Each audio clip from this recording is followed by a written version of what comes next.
Hi, everyone. Today I want to start with a very simple question. When does a quantum computer beat a classical one? Not in theory, not in the future, today. My name is Pau Farré. I lead the benchmarking team at D-Wave, and my job is to answer this question honestly. So let me talk about benchmarking computational performance. This is simply a careful study of the trade-off between solution quality and computational time. And I want to point everyone to the excellent paper by Catherine McGill, How Not to Fool the Masses when talking about when given performance results for quantum computers. In this paper, Catherine McGill provides 4 simple rules for benchmarking quantum computers. And my favorite is, don't claim superior performance without mentioning runtimes. And the reason why this matters is that all solvers do terribly when given no time at all. And all solvers do great if you give them infinite time. So it's the time in between that matters. And benchmarking should be empirical. We don't run on imaginary platforms. We don't extrapolate to processor sizes that don't exist yet. We design experiments that ask specific questions about how real hardware performs in interesting scenarios. But what can motivate good questions? I suppose that everyone here has seen before an optimization landscape. This is just a way to visualize a function that takes different values at different points. And this function is an optimization objective that we want to either maximize or minimize. So without loss of generality, I'm going to call this objective energy, and we'll want to minimize it. So for example, if your problem is a traveling salesperson problem, energy maps to the travel distance, and the lowest point in the landscape is the shortest route for that problem. So how does classical go about solving this type of problem? Classical checks one state after another. So it starts somewhere, it looks around, and based on local information, it decides where to go next. And it's quite hard to move around a rock landscape like this. And classical can be quite smart with a good combination of exploration and exploitation. It can even run some processes in parallel, make them share information, but fundamentally, it visits one state after another. So at the end of the day, the number of states that you have visited depends on how fast the clock ticks. Quantum annealing is a complete different story. With quantum annealing, we take advantage of the natural tendency of a physical system to stay in a low energy state. So we start with the equal superposition of all states. This is very different from being in one state only. But at this point, if we make a measurement, we will collapse to one state, and it would be a random state, which would probably not be very good because there are so many bad ones. But what we do next is we deform the landscape a little bit, and physics takes care of populating the lower parts of the spectrum. You see where we're going? We're going to continue to do this and make this landscape look more like the optimization problem that we care about. So at the end, if I make a measurement, it's going to be a pretty good one because I am in high probability in a low energy state. So I've mentioned the fundamental problem of classical optimization, visiting one state after another in a program algorithmic search. And quantum annealing instead maps the problem to a physical system, and physics takes care of the rest. But what are the challenges of quantum annealing? One of them is problem mapping. So our qubits are arranged in a regular way, and we can program their energetic interactions. And what we want is that their collective energetic landscape corresponds to the problem that we care about. And this problem is a mathematical problem called minor embedding. And the more connected that the qubits are to each other, the easier to embed problems to a quantum annealer. Next is analog errors. This landscape deformation that I was mentioning is done with analog devices. And there are many of them. They are very sensitive, and we engineer and calibrate them to stay as true as possible to the problem that we care about. Next is extending coherent evolution. The longer that our computers can stay coherent, the more effective the quantum annealing algorithm is. Last year, shortly after Qubits 2025, D-Wave released a new generation of quantum processors that notably improved these three fronts. Is the Advantage 2 processor. The Advantage 2 processor features increased connectivity from 15 to 20, which help us map problems to the quantum processor.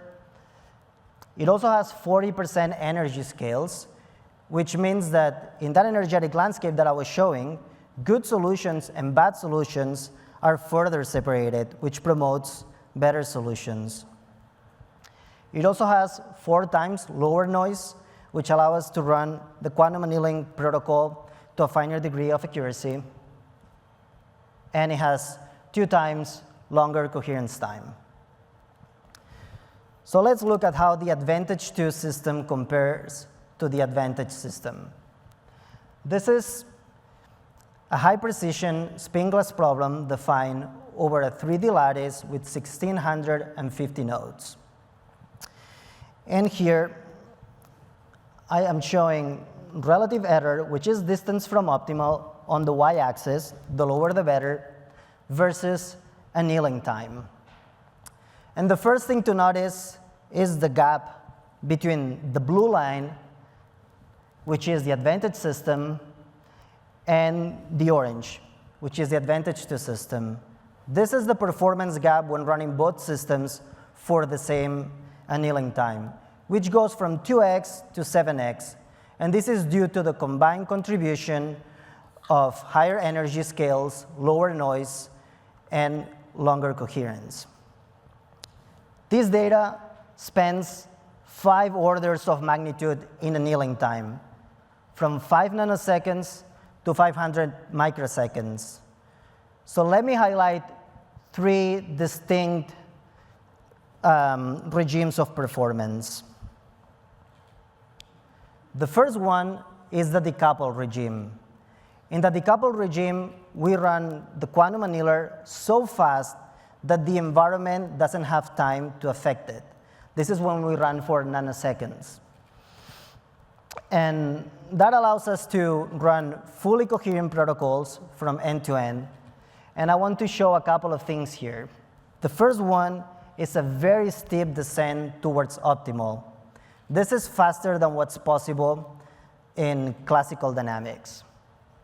And another thing is that if you pay attention to the orange and to the blue, you'll see that Advantage 2 extends this very steep descent for twice as long as Advantage.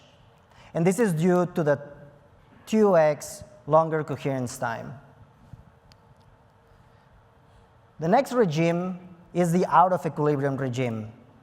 At these time scales, small fluctuations from the environment excite our qubits. So when we make a measurement, that excitation is there. And that holds that steep descent towards optimality. But if we anneal for longer, that allows the system to equilibrate to the instantaneous Hamiltonian. And this is when we can take advantage of a mix of coherent evolution and thermal-assisted tunneling. What I like the most is that if you look at the best solution that the Advantage system is able to find right there at 500 microseconds, this solution is matched by Advantage 2 over 10,000 times earlier in anneal time, right in the coherent regime. This is a remarkable annealing time speed up from one generation of annealers to another. Let's look at an application now. It's the binary paint shop problem, and I love it because you can run it directly on the chip. So you have a series of cars, car 1, 2, 3, that appear twice in a queue that goes into a paint shop. And these cars, they have to be painted with 2 colors, black and white, using the same machine. And what you want is You want to change the paint in the machine the few times as possible.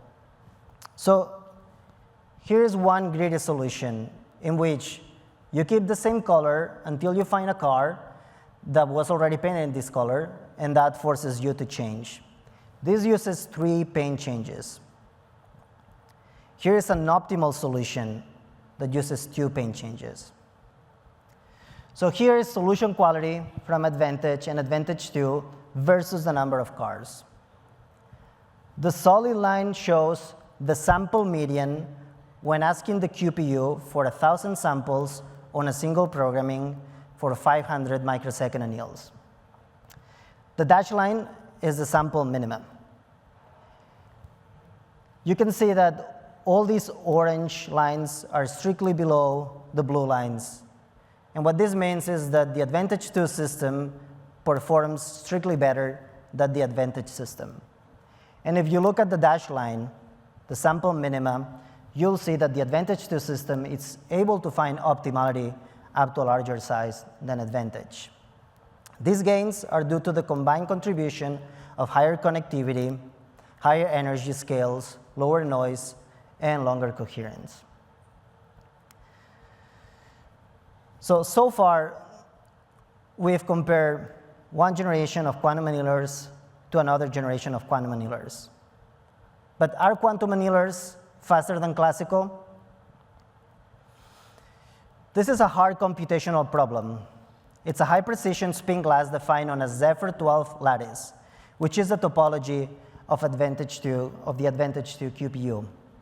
And here, we're comparing quantum annealing to 2 classical heuristics. The first one, in gray, is greedy descent, which just means we attempt to roll downhill, and if we cannot roll downhill anymore, we will start again from a different random point. And as you can see, running this heuristic for longer, it barely does any progress, because these problems are highly non-convex, they are very rugged, so you get trapped. It's pointless to keep trying. In green is similar annealing, which is a fantastic heuristic for non-convex problems. And as you can see, it does a fair amount of progress over time. And in orange, we have quantum annealing, the Advantage 2 QPU. On the x-axis here, we have total runtime, which is the walk log time taking into account programming and readout overheads, which are quite significant for a quantum annealer. But even then, we're looking at a solid 100x speed up in walk log time. So I want to talk about, this is my last slide. I want to talk about 4 computational time regimes. The first one is very short times, nanoseconds.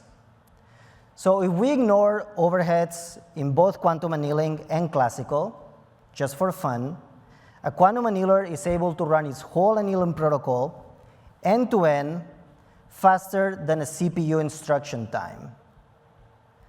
This means that a classical computer is not even able to touch the problem, and a quantum annealer has a solution there ready to be read. That's quite remarkable. If we look at longer times, milliseconds, this lets us include the overheads. And this is when quantum annealing can routinely outperform classical if the problems are large enough, such as what I just shown you. Next is intermediate times in the order of seconds. This is when quantum annealing converges to a good solution quality, but classical can keep working on this problem. This is the world of hybrid algorithms, classical algorithms that can be accelerated with quantum. And lastly, worth mentioning, very long times, minutes, hours, days. And this is the world of exact solvers that exhaustively search for the global solution of the problem. And these solvers take exponential time when the problems are non-convex. So just going back to my initial question, when does a quantum computer beat a classical one? In optimization, the answer is in the right regimes when you care about good solutions fast. And our job is simple. Keep expanding the number of problems in which quantum provides useful solutions faster than classical through better hardware and better hybrid algorithms. Thank you.